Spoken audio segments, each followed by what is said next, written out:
Olá, meus amigos de Brodowski. Continuando nossa série de apresentação dos nossos pré-candidatos a vereador, hoje eu tenho a honra de receber aqui um grande amigo de infância, o Rochinha. Rochinha, muito bem-vindo, é um prazer receber você aqui e saber que podemos contar com você no nosso time. Rochinha, bem-vindo, é um prazer ter você aqui com a gente. Prazer é todo meu, Fábio. Estou muito feliz de estar aqui, fazer parte do teu time e eu tenho certeza que a gente vai fazer um grande trabalho juntos. Rochinha, obrigado. Como eu te falei, um amigo de infância, um amigo de longas datas aí, mas a nossa principal objetivo desse programa é apresentar quem que é o Rochinha, onde que o Rochinha nasceu, o que o Rochinha fez para chegar até aqui e está capacitado para ser um pré-candidato a vereador. Se apresenta para nós aí, Rochinha.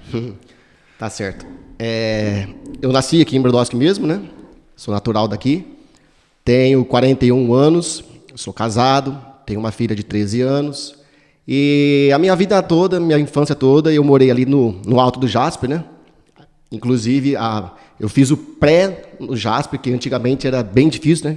Não tinha, acho que era só da quinta série pra frente. Não tinha pré-escola, né? O jardim. Começava no prézinho, eu também fiz assim. Eu fiz o prézinho no Jasper até o terceiro colegial. Então, cresci aqui, né? Cresci em Brodowski, no Alto do Jasper, fiz grandes amigos. Até hoje, assim, tenho um contato com todo mundo. E é um prazer, né? Tem uma filha, tua filha estuda com a minha também, né? Isso. São amigas até hoje. Então, assim, a tradição dessa amizade está continuando de gerações aí. Sim, tá? graças a Deus. Rochinha, conta um pouquinho lá do JASP, quando você estudava lá no JASP, você participava de grêmio estudantil, representante de salas, você já tinha esse dom lá atrás ou surgiu agora? Como que é lá quando você estudava no JASP? Graças a Deus, assim, eu sempre fui uma pessoa assim, muito descontraída, uma pessoa assim, muito de frente com as coisas, né? E muito popular também.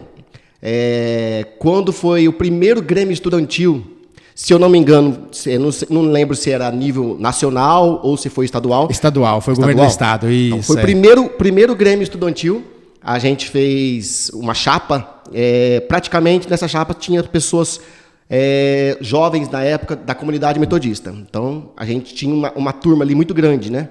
E na época eu conversei com... Que foi quando estava começando a igreja metodista aqui em Brodowski, já com força, já... Sim, tinha bastante membros, mas não como hoje, dali né? em diante, né? Sim, como hoje. que cresceu bastante, Tá. Aí eu tive uma ideia, assim, na época o meu amigo Zé Leandro, né? José Leandro. E aí, Zé Bonitinho? Pessoa muito boa, muito centrada. Estive na casa dele participando do Marcelo lá. Fui muito bem recebido lá. Gente fina. Gente muito boa. E eu estudava junto com ele, né? Sentava do lado dele todo dia ali. Ele me aguentava todos os dias ali. E eu tive a ideia. Falei, ô Zé Leandro, vamos fazer uma chapa só com gente nossa para ganhar esse grêmio estudantil, né? Aí você tá doido? Como que nós vamos disputar isso? Eu falei, não, vamos. Aí a gente começou a montar ele no papel ali e tal, ó, vou colocar você como presidente, colocar a filha do pastor Jefferson como vice-presidente e tal. E foi montando ali, né? Aí você é doido, não sei o que e tal. Não, mas vai dar certo. E aí começou aquela campanha, né? Sim, era legal a campanha, né? Nossa. Era como se fosse uma campanha de vereador, de prefeito. Uma campanha como se fosse eleição mesmo. Isso, Aí eu ia de manhã, de tarde e à noite, né? Em todos os períodos do JASP, né? Pedi voto em todas as salas e tal. Naquilo ali eu já comecei a pegar gosto com as coisas, né? Foi muito bacana. E chegou a ganhar a eleição? Sim, a gente ganhou até com uma certa diferença do segundo candidato. Que legal, que legal. Foi bem então diferente. O trabalho valeu a pena. Valeu a pena. Ganharam a eleição lá, assumiram a presidência do Grêmio do JASP, que o JASP, para lembrar para quem, era uma escola muito grande, né? Sim, hoje... Uma referência. A referência, né? Não só aqui em Brodowski, mas na região inteira. Eu lembro que tinha os intersalas, depois tinha os jogos regionais, o JASP era referência, o pessoal tinha medo de jogar. Inclusive, nesse interclasse, esses intersalas que tinha na época, eu lembro, né, que eu sempre morei assim, do lado ali no Alto Jato, tinha meu amigo chamado Dárcio, né? Dárcio Gotardo. Sei. A vida inteira, a gente estudava na mesma classe, se não me engano, da primeira à quinta série. Eu lembro que a gente nunca perdeu um interclasse. A gente sempre foi campeão. E o Darcy é esportista hoje, tem um time do Mercenários. Sim. Ele sempre gostou de futebol. O bicho era craque. Né? Inclusive, até quando eu morei na Inglaterra, eu liguei pro Darcy e falei assim, Darcy, vem pra cá. Eu vou te pagar tudo, passagem, hospedagem, pra você ficar aqui, pra você fazer teste nos clubes, né? Mas ele ficou com medo lá e não quis ir. Tinha os motivos dele, né? Tá.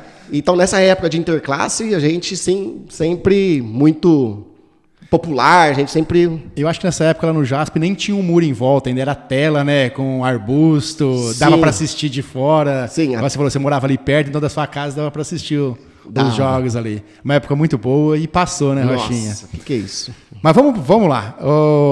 E hoje quem fala em Rochinha vai lembrar da pizzaria do Rocha. Sim. Fala um pouquinho também a tua vivência lá na pizzaria. Hoje a gente sabe que você tem a sua pizzaria, mas teu pai, tradicionalmente, há mais de 30 anos, não vou lembrar assim, recordar, mas eu posso falar que mais de 30 anos teu pai que idealizou a pizzaria em Brodowski. A primeira pizzaria que teve em Brodowski foi do teu pai. Sim. E você, como pizzaolo, conta um pouquinho dessa história para nós aí. Então, praticamente uns 30 anos atrás, mais ou menos, o meu pai abriu a pizzaria, lá do lado do JASP, né? Que hoje é a pizzaria do Tait, né? Isso, hoje é Tait, né? É isso, mas só para quem não lembra... É o Márcio Tait lá. O Márcio Tait, era a pizzaria do Rocha lá. Isso. Aí, há mais ou menos uns 30 anos atrás, e começou, assim, uma coisa bem caseira, né? Uma coisa de fundo de quintal. Meu pai começou como disque pizza, não tinha nem pizzaria ali na época, né? E era uma coisa assim, meu pai sempre foi gerente de vendedor de autopeça de caminhão, essas coisas e tal, e ele ficava durante o dia com o serviço dele e à noite com a pizzaria, né? Então eu acho que foi assim, tipo um teste, né? E a coisa foi dando certo, foi crescendo, era uma empresa bem familiar, né? O primeiro pizzaiolo era meu primo, a minha irmã que fazia a entrega, eu ajudava e tal, foi uma coisa assim bem familiar, empresa familiar, né? E a coisa foi crescendo, né? Chegou a tal ponto aqui em Brodowski que a gente estava com mais ou menos umas 4, 5 pontos mais ou menos de venda, né? Uma irmã minha no João Luiz, uma outra minha irmã na Praça Portinari, eu aqui no centro, a minha outra irmã na rua de baixo. Então, assim... Então, seu pai formou vários empreendedores na família, né? E eu acho que ele deve ficar muito orgulhoso disso. É muito bom o pai ver o filho formar empreendedores. Cada um tem o seu ponto de referência e todos vocês saíram muito bem com essas pizzarias. Graças a Deus, graças a Deus. Ziquinha, e também, quando fala em Rochinha, lembra, o Rochinha que está na Inglaterra, Rochinha que está nos Estados Unidos, você viajou também bastante, né? Graças Quando a Deus. começou essas viagens suas aí, por que você saiu pela primeira vez? Se não me engano, foi para a Inglaterra que você foi a primeira vez, teu ponto de partida. O que te levou a fazer essas viagens internacionais? Então, eu estava terminando, né, o ensino médio aqui no Brasil, né? E a minha irmã, que já morava na época na África do Sul, né? Aí ela estava mudando para a Inglaterra, em Manchester. E ela me fez o convite, falou, quando você terminar aí o terceiro colegial, né, vem para a Inglaterra, tal, vem fazer um curso de inglês, vem estudar aqui, né? Hoje você domina o inglês? Sim, hoje sim. Que legal. A intenção na época, né, de ter ido para a Inglaterra não era só fazer um curso, né? Eu fui para morar, para ficar pro resto da vida, né? Igual ela ficou. E aí comecei essa trajetória de viagem e tal. Fiquei por lá por mais ou menos uns 2 anos, né? Eu fui estudar inglês numa escola que chama Go to the Nations, que ela é credenciada pela faculdade de Oxford. Então, lá eu fiz um curso de inglês, foi muito bom para a minha trajetória como pessoa, né? Cresci muito como pessoa. Formação pessoal, né? Sim, quando a pessoa tem uma viagem para o exterior, uma vivência no exterior, ela aprende muito, né? Com a cultura diferente. Tem outra visão, né? Outra visão. Como é o Brasil de fora para dentro. E o principal, a gente começa a dar valor nas pequenas coisas, né? Sim.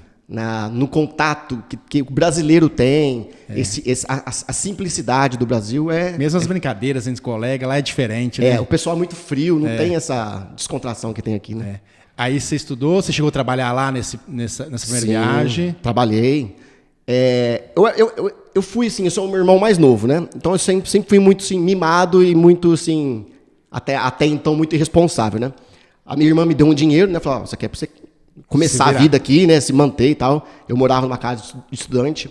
Na casa de estudante tinha 16 pessoas. Ixi, bastante gente. Bastante gente para um banheiro só, né? Então foi uma luta bem... Sofrimento e coisa... Assim, mas eu lembro disso, eu não fico triste. Eu fico alegre, né? Porque foi muito legal. Teve momentos aí de descontração, tenho amizade até hoje. E O dinheiro que a minha irmã me deu assim, no começo, eu gastei tudo numa semana só. Então, eu não tinha muita responsabilidade com o dinheiro. Então, eu passei um aperto ali. Mas te grande. ensinou a viver, né? Sim. Dar valor mais na vida, Isso. em cada centavo. Foi daí em diante que eu Teve uma outra visão. Que eu comecei a ter uma mudança, uma maturidade, que eu sozinho saí para procurar um emprego, sem falar um mínimo de nada de inglês. Então, fui na batalha, fui conseguindo pagar as contas, conseguindo ter mais um controle financeiro sobre a minha vida, sem ajuda de pai, sem ajuda de mãe. Ser independente mesmo. Comecei já a trajetória dali. Aí, meu primeiro trabalho lá na Inglaterra foi como lava-pratos. Aí eu ficava lavando prato lá nos restaurantes e vinha aquele pensamento. Falei, nossa, o que eu estou fazendo aqui? Rapaz, meu pai, dono de pizzaria, dono de restaurante lá no Brasil, e eu nesse sofrimento aqui. Mas lava-prato não é igual lava-prato aqui no Brasil, não. O serviço lá era 12 Exato. horas, 16 horas Puxado. seguido. Bem puxado, né? E eu cheguei num ponto na Inglaterra que eu era tão descontrolado financeiramente que eu gastei tudo e não tinha dinheiro nem para comer.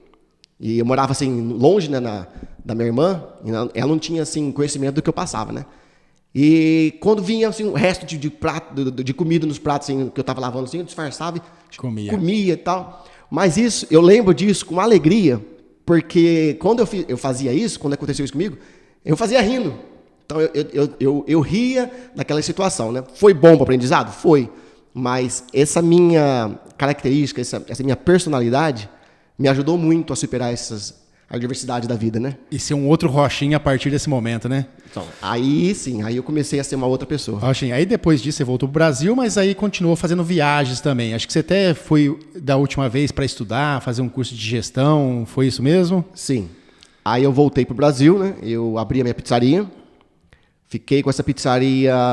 O primeiro ponto que eu abri era em frente ao Verola. Lá em frente ao Verola, lembra? Aí depois eu mudei para a esquina ali, que hoje é o Leite, né? A padaria do Leite. Do Leite. E depois eu mudei para General Carneiro. Fiquei mais ou menos... Do lado do Pitucci ali, para ter uma referência. Isso, do lado da Rita. Eu fiquei mais ou menos ali uns 18 anos, mais ou menos.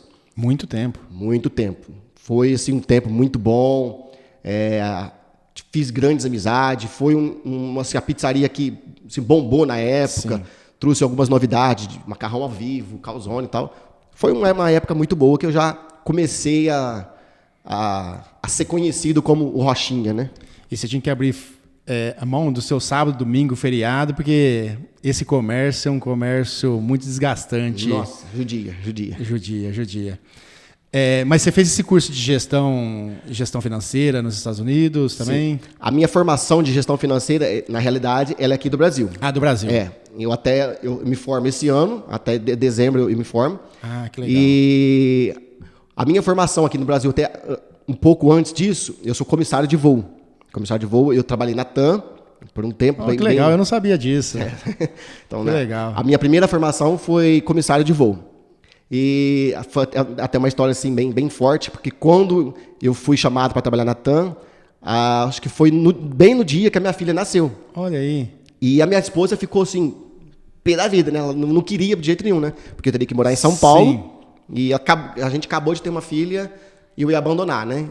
Então, eu queria, assim, muito, né, seguir essa carreira e tal, para depois ser um piloto e eu sabia, né, nossa, eu tô lá em São Paulo e tal, e a minha esposa tá em casa, tá chorando. E depois que a gente vira pai, a gente é outra pessoa, né? Tanto é que aí eu tava fazendo treinamento lá em São Paulo, na TAM, e foi uma seleção muito difícil. Não, foi criteriosa. Foi uma entrega de currículo, foi mais ou menos uns 6 mil candidatos. Aí fizeram a seleção de currículos, né? Separaram uma quantidade e foi aquela etapa, né? Depois de entrevistas, depois de testes. E de 6 mil candidatos foram contratados 6 pessoas naquela época. E você foi um dos 6. E eu fui um dos 6, né? Que legal, parabéns. A última etapa era a prova de inglês, né? Para ver o seu nível de inglês e tal. Então aquela viagem lá atrás já compensou, né? Lavar o prato lá. Compensou demais. Todo mundo vê as suas conquistas, não vê os tombos que você levou lá. Então, Exato. Na hora que você estava lavando o prato lá, que deu vontade de voltar embora, ainda bem que você falou assim, eu vou ficar mais um pouco aqui. Valeu a pena aqui. Ô, Rochinha, e também assim, a gente sabe, acho que com muito orgulho, você faz parte da Igreja Metodista tendo o Sim. líder lá, o pastor Jefferson. Até queria mandar um abraço aqui pro pastor Jefferson. Eu costumo falar que ele é um professor meu lá dentro da Câmara, lá, quando a gente chegou lá, eu e o Oliver chegou lá como vereador, ele que pegou na nossa mão, ensinou o caminho de ser o correto, de ser o certo. Então eu tenho muito orgulho de falar isso daqui. E eu também queria que você comentasse daí pra gente, teu grau de amizade com o pastor Jefferson, a sua referência. Eu acho muito importante o pessoal ficar sabendo disso aí. Sim, na realidade, eu tô aqui hoje por causa do pastor Jefferson, né? Porque tudo que era referente à política, né, eu corria no pastor Jefferson. Pastor Jefferson, tem que fazer isso, tem que fazer aquilo outro, né?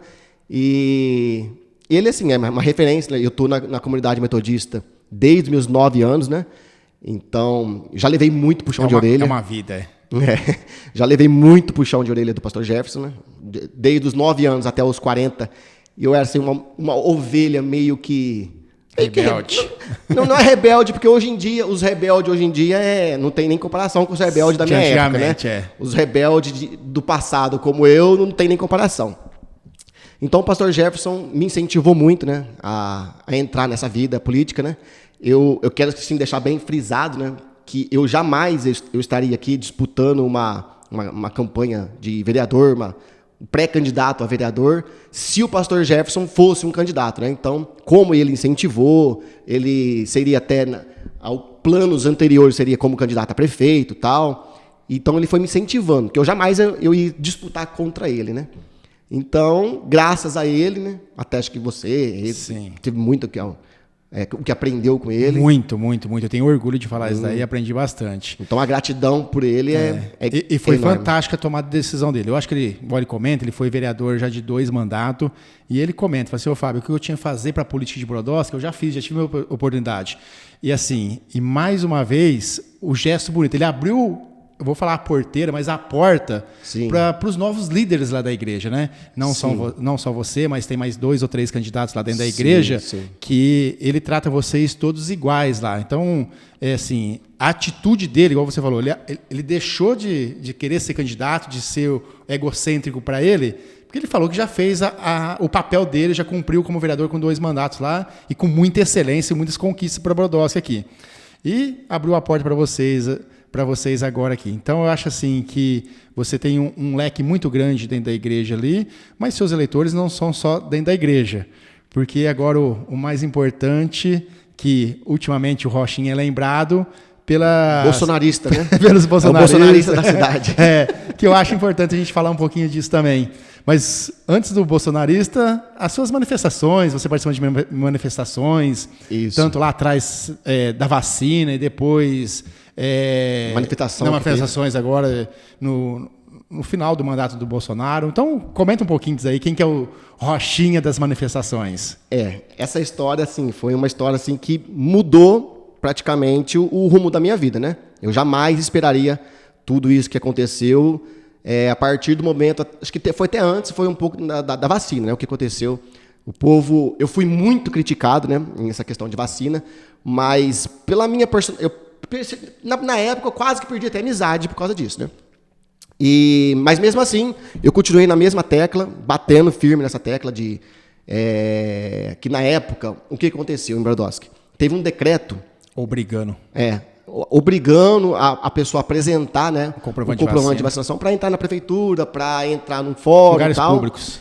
Eu penso assim, Fábio, se a pessoa quer se vacinar, por exemplo, você se vacinou. Tem que respeitar. Beleza, escolha é sua. Só que a pessoa não teria que, sim, me obrigar, né, a se vacinar, me tirando um direito de ir e vir. Sim. Então, eu fiquei pé da vida com isso, né? Eu não era um político, assim, né? Não tenho mandato nenhum. E eu comecei a procurar os vereadores. Procurei você na época, né? Lembro. Procurei o Aleph, procurei vários vereadores na época. Falei, a gente tem que derrubar esse decreto aí. Porque não é justo isso, né? E comecei a montar grupos no WhatsApp.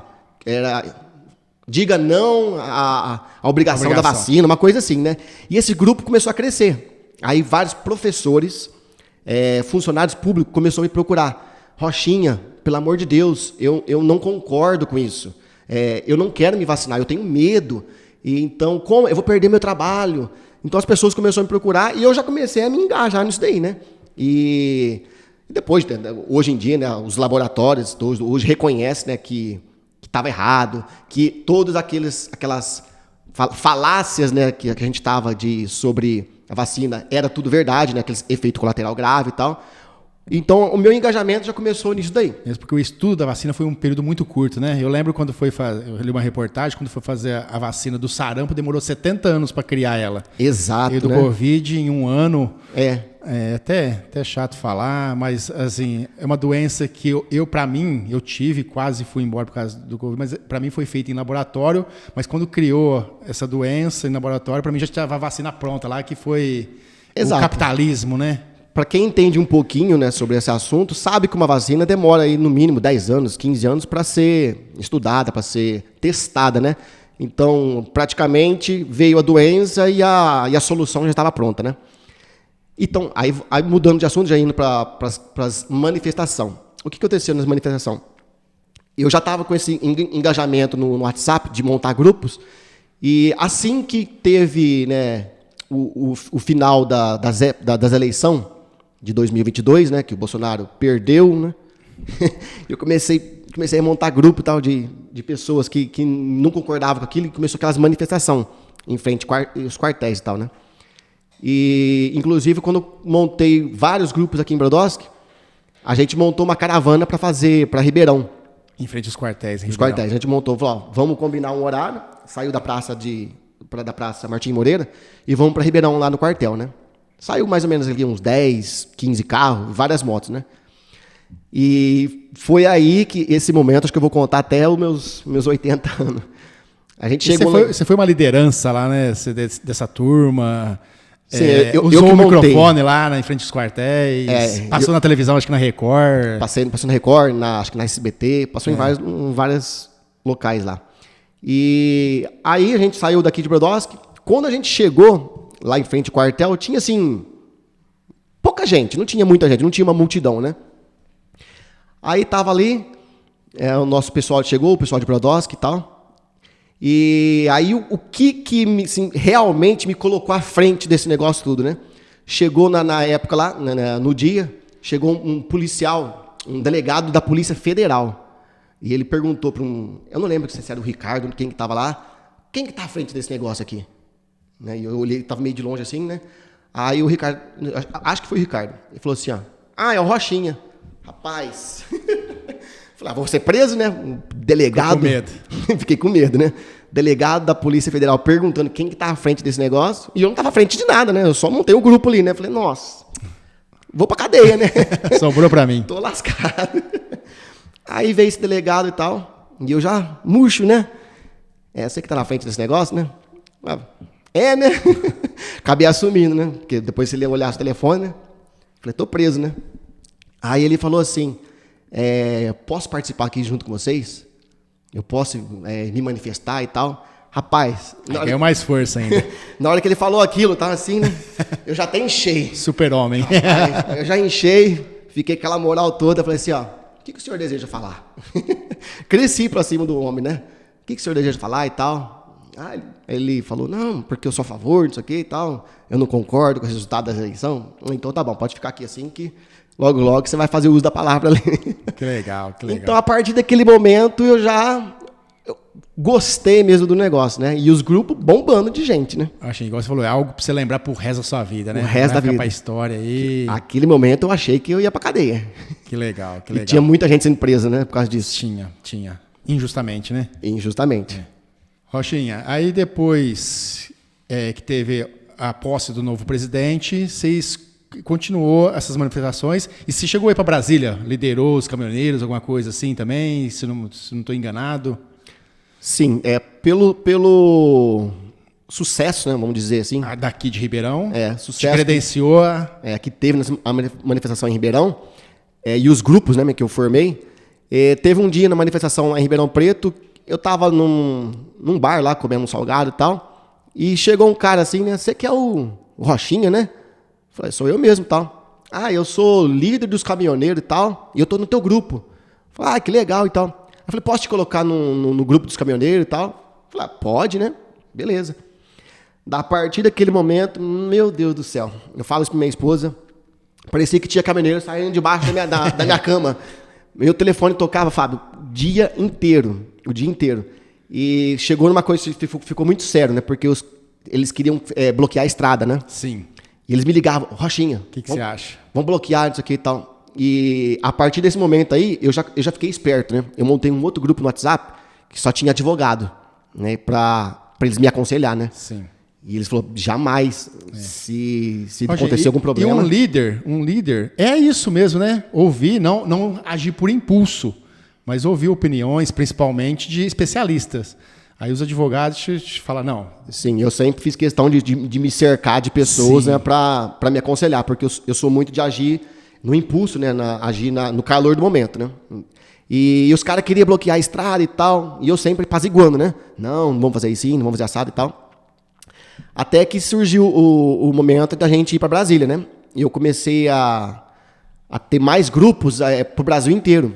Tanto é que o meu contato chegou em Rondonópolis, que eu tenho uns amigos lá em Rondonópolis, tribo indígena. Ixi. Tribo indígena me mandando um WhatsApp e tal, o que está acontecendo aí no estado de São Paulo? Para quando vocês vão para Brasília? Então, assim, foi uma coisa assim, que explodiu a nível Brasil. E eu ficava, assim, maravilhado, né? Com aquilo que estava acontecendo. Aí, o famoso dia 8 de janeiro, né? Assim, eu fui salvo pela esposa do pastor Jefferson e pela minha sogra, né? O que aconteceu? Eu já estava tudo marcado. Estava tudo marcado para ir. A gente conseguiu mandar 33 ônibus saindo de Franca e Ribeirão Preto. Da nossa região. Tudo. E tudo de graça. Tudo patrocinado por empresários daqui da região. Né? Aí o grupo chamava Alto da Mogiana. E aí tava tudo certo para ir. A gente ia no dia 7, né? De madrugadinha para Brasília. Aí a pastora Janete, a esposa do pastor Jefferson, marcou com a minha sogra lá na pizzaria deles, em frente ao Portinari, de fazer assim uma reunião tal, para fazer umas pizzas. Só que o pizzaiolo deles ficou doente. Graças a Deus que ele ficou doente. Hoje você vê, né? Acho que deve ter ficado muito triste no dia lá, né? Eu fiquei triste, porque ele ficava, nossa, como que eu não vou, né? O líder não vai, né? Acompanhar. Aí a minha sogra, não, você vai ter que fazer pizza pra gente aqui, porque não tem. Como que vai fazer, né? Já tem essa reunião marcada, faz a pizza, e no outro dia cedo você vai pra Brasília, né? Falei, que saco, né? Vou fazer essa pizza, né? Fui lá fazer essas pizzas pra ela, e aí no domingo de manhã, no dia 8, aconteceu tudo aquilo que aconteceu, né? Foi... A polícia cercou, teve todo aquele episódio lá. E pra quem me conhece, sabe que eu ia estar na frente ali do negócio. Com certeza eu não ia estar quebrando nada, mas com certeza eu ia ter entrado lá dentro e tal, ia me filmar. E com certeza hoje em dia eu teria... Você tá preso. Tá preso, né? Então foi um livramento. Sim. Aí depois disso você viajou novamente para os Estados Unidos no começo de 23, ficou um bom tempo lá também, participou de vários cursos lá também, né? Isso, exato. Eu saí daqui no começo, fevereiro mais ou menos de 2023. O intuito era ganhar dinheiro, né? Não era passear, não era fazer curso, nada disso, né? Mas o intuito era ganhar dinheiro, mas o Bolsonaro estava lá, né? Ele estava ali na região, ele estava em Orlando e eu estava em Boca Raton, que é próximo. Assim, é mais próximo a Miami, né? Mas eu saí daqui com uma certeza, falei, eu vou encontrar o Bolsonaro. Eu até falava para as pessoas, não, eu vou encontrar o Bolsonaro. Eu lembro disso. E até você falou, né? Não, se você conseguir tirar uma foto com ele, tá, vai ser bacana. E eu tinha essa certeza. Não sei como, mas eu tinha essa certeza que eu ia encontrar ele e tal. Aí, na época, parece que é tudo assim... eu acredito assim, no propósito de Deus sobre essas coisas. E lá apareceu uma propaganda que ia ter um curso, né, sobre negócios e liderança, né? Sim. Aí aparecia lá os preletores, quem que ia dar as aulas, ministrar as aulas. Os palestrantes, né? E só empresário grande, multimilionário, essas pessoas que te motivam, né? E o último palestrante era o Bolsonaro. Falei, não, é a oportunidade da minha vida, né? Fui, me matriculei nesse curso e tal. E no último dia, a gente tinha assim, um coffee break com as pessoas que estavam ali. Tinha alguns deputados, alguns youtubers, muito famoso. E eu tive assim, um dia muito agradável assim, com o Bolsonaro lá. A gente tomou sorvete, almoçou junto. Foi um dos dias mais felizes da sua vida, então. Rapaz, e o homem é simples. O homem é simples. A gente observa nos vídeos que ele grava aí, mesmo quando ele era presidente, ele mudava a rota para parar no barzinho, para jogar sinuca, para tomar uma guaraná, andava comer um pastel, de chinelo pra rua. E eu tava, nesse dia, eu tava com uma calça jeans rasgada, né? E ele passava toda hora assim perto de mim, puxava a calça, acabava de rasgar a calça, pegava comida do meu prato com a mão e comia. Então foi assim, um dia que eu jamais vou esquecer. E esse curso foi muito bom para o crescimento pessoal, acadêmico, né? Sobre liderança, sobre negócios e tal. E aí eu comecei a ter gosto mesmo, né? Então eu fiquei ali praticamente 2023 eu tirei praticamente para isso. Aí eu voltei pro Brasil. Fiquei praticamente assim, um mês aqui no Brasil só. E aí eu peguei e falei assim, agora eu quero fazer outro curso, eu quero fazer uma coisa mais voltada para política mesmo, né? Eu quero fazer administração pública. Aí eu comecei a procurar na internet tal, qual seria o lugar, uma referência, né? Para administração pública no mundo, né? Aí eu vi lá um curso em Londres.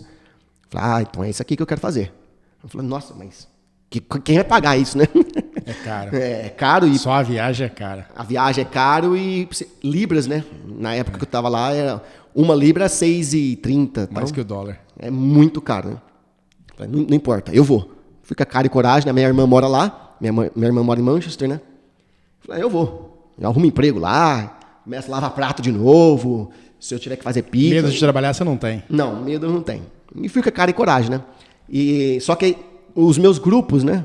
Continuava na época, a minha intenção era fazer uma reclamação no Supremo Tribunal Internacional, né? Era a maior corte do mundo.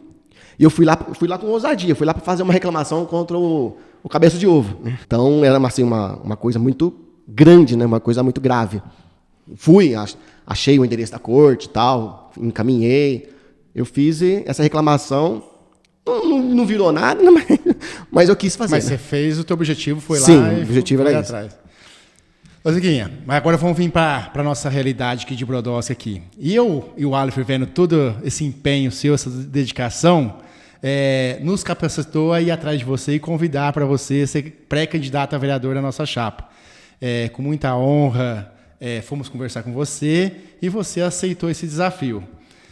Seguinte, eu queria que você falasse para o pessoal de casa, o pessoal que está assistindo, nossos amigos, o que você tem a visão da política em Brodowski, o que faz um vereador, o que é o seu pensamento, por que você aceitou esse novo desafio na sua vida aí, de ser pré-candidato a vereador aí, disputar, se Deus quiser tudo correr bem, se o teu nome for selecionado nas convenções aí, ser um vereador de Brodowski, qual que você vê o problema político hoje em Brodowski, a necessidade de Brodowski que te levou a aceitar esse desafio aí, aceitar nosso convite aí de ser pré-candidato a vereador?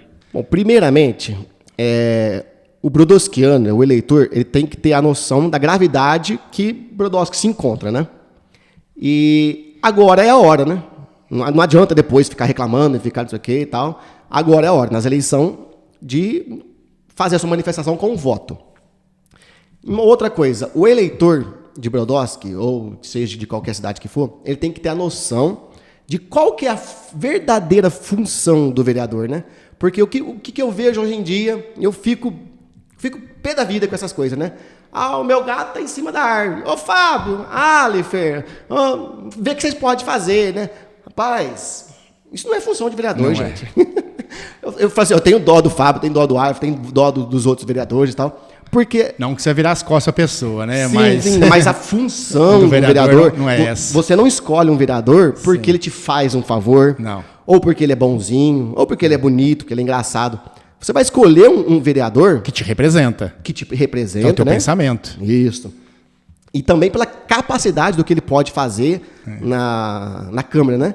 E uma coisa que eu vejo muito, que Brodowski tem que mudar isso, tem que mudar agora, urgente, nessa eleição agora. É a famosa troca de favores. Eu vou votar naquele cara lá, porque ele vai arrumar um emprego para minha tia. Eu vou votar naquele cara lá, porque ele vai me dar uma cesta básica. Gente, isso não pode. Mas aqui, não é à toa que o nosso programa chama Pode Mudar. A nossa intenção é realmente essa daí, mudar a cidade, mudar o pensamento de troca de favor. E, como você falou, o vereador ser o representante do povo para fiscalizar o prefeito. E a gente até falou várias vezes, e eu quero aqui deixar registrado mais uma vez com você o nosso compromisso, que o meu mandato, o nosso compromisso com você termina no dia que você ganha a eleição. Você ganhou a eleição, já te falei isso várias vezes, vou afirmar mais uma vez. O mandato é seu. Se o Rochinha tiver que puxar a orelha do Fábio, do AF, não for a favor, não é porque você apoiou eu que tem que seguir o nosso pensamento, não. Então, assim, isso acho que deixou bem conversado e acho que também você comunga dessa ideia aí, né, Rochinha? Sim, graças a Deus, né? Desde o primeiro dia que você entrou em contato comigo, né? Você já foi bem, assim, claro, né? E foi a principal coisa que eu falei, não, eu tô com a pessoa certa, né? Ele não quis barganhar comigo, né? Sim. Rochinha, fica no meu time, que você vai ter isso, vai ter aquilo outro e tal. Muito pelo contrário, né? Então, isso você pode ter certeza, porque o que a gente tem que saber é que se hoje eu sou oposição de alguém, eu não sou inimigo da pessoa, né? Sim. Eu não sou... A vida particular da pessoa é a vida particular da pessoa. Mas a questão, por exemplo, dia 2 de janeiro, o Fábio e o Alifer fez alguma coisa que eu não concorde... Você vai ser o primeiro... Todo mundo pode ter absoluta certeza. Vídeo no Facebook, Store, direto, né? Então, o eleitor tem essa chance esse ano. Não barganhe o seu voto. Não troca o seu voto por uma cesta básica, um saco de cimento. Porque, Fábio, você acha que, por exemplo, assim, a pessoa, um candidato, ele vai lá e ele investe uma quantidade de dinheiro, tirou do bolso para comprar voto. Você acha que aquilo vai sair de graça depois? Não vai. E mesmo porque o compromisso dele terminou, porque ficou pago aquele favor que ele fez, né? Exato. Que moral que ele vai ter para cobrar aquela pessoa? Como que você vai cobrar? Não, fica difícil. E outra, ele vai querer se envolver com coisa errada para recuperar aquele dinheiro. Então, Brodowski, Jardinópolis, Ribeirão, qualquer cidade que seja, ela tem que ter essa noção. O vereador, se ele for na tua casa e te prometer qualquer coisa, o vereador não tem o poder de te prometer nada. A função do vereador é fiscalizar o serviço do executivo, né, o serviço do prefeito, legislar coisas boas para a cidade, né, voltar umas leis orgânicas que seja boa para o povo, né? Sim. E trazer a verba, né?